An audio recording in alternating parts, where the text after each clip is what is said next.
Max, who has more leverage in these contract negotiations that are upcoming, Dallas or Ezekiel Elliott? It's actually Ezekiel Elliott, which is surprising. A running back, yet it is Ezekiel Elliott. Look, when you factor in age, production, and talent. In other words, sometimes a guy can produce a lot because he's running behind a great offensive line or the offense is built around him. And Ezekiel Elliott, certainly that's the case.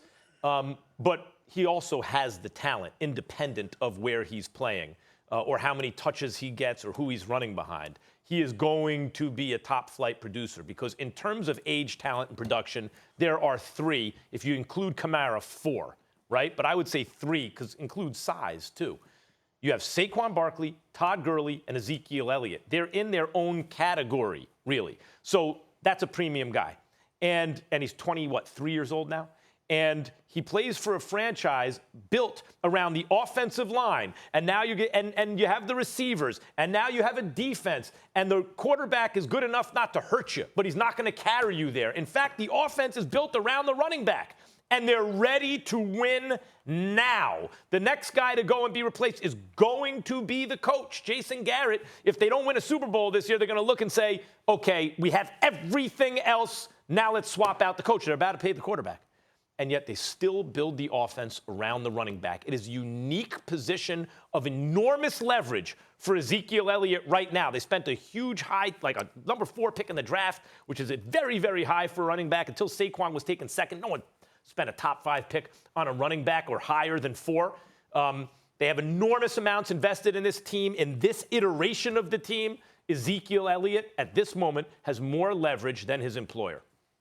I disagree. And I think it's laughable to think that almost any player in the National Football League has leverage over a team. In the National Football League, I mean, some players would argue that this is as close to prison as they've ever been. That's how they feel about the National Football League in terms of the dominion that teams have over respective players. Ezekiel Elliott is clearly a stud, fresh off a 1,400-yard season, averaging nearly 5 yards a carry, although the last time we saw him, he rushed for just 47 yards on 20 carries against the Los Angeles Rams in that divisional playoff game, which I happily attended just to laugh at Dallas Cowboy fans. It was the one time, Max and Will, that I was in the hotel lobby of the JW Marriott, and a whole bunch of Cowboy fans were in there, and I was actually inviting them over for drinks and pictures. I'm like, come on over. Come on over. Where you going? Where you going? It's the one time that Dallas Cowboy fans were scurrying away from me. It was no how about them Cowboys that night. Everybody was literally, all of them sorry,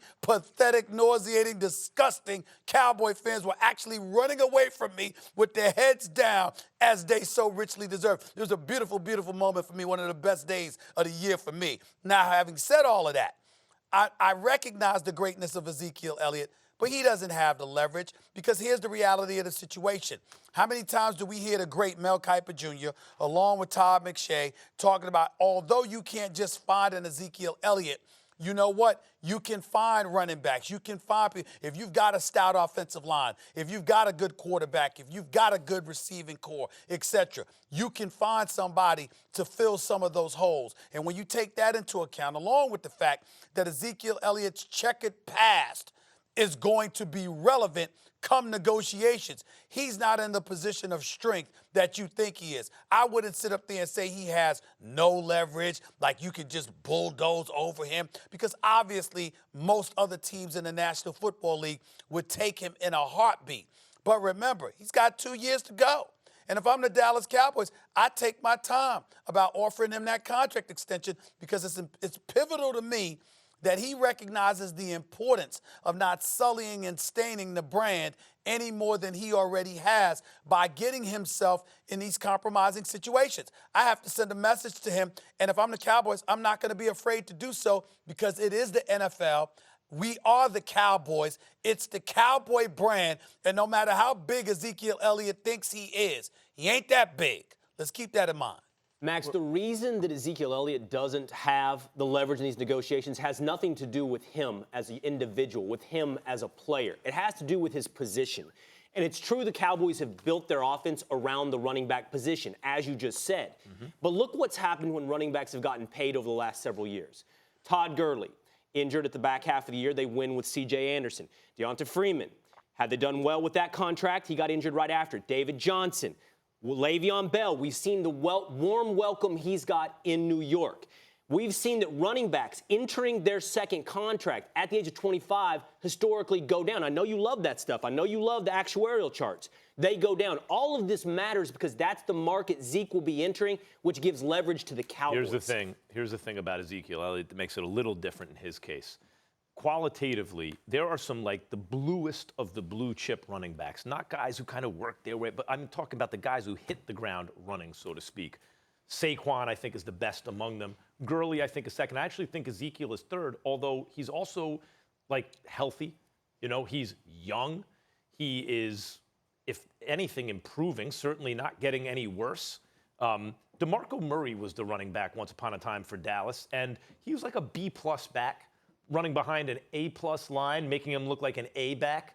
Ezekiel Elliott is an A-plus back. It doesn't matter what line he's running behind, he will produce. But when he's running behind a really good line, he's just different. So, Will, I fundamentally agree with what you're saying, but there are exceptions to the rule. I named 3 of them.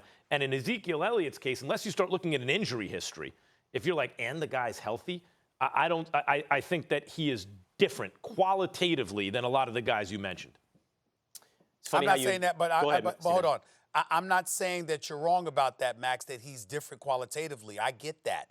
I concur with you. I'm simply saying it doesn't usurp or supersede the significance of A, the NFL overall, and the powers that teams have, and B, the Cowboy brand and who they are and what they mean financially and otherwise. And so when I look at it from Ezekiel Elliott's perspective, again, you know, you're not in a position to flex in any way because, again, you've missed games due to suspension.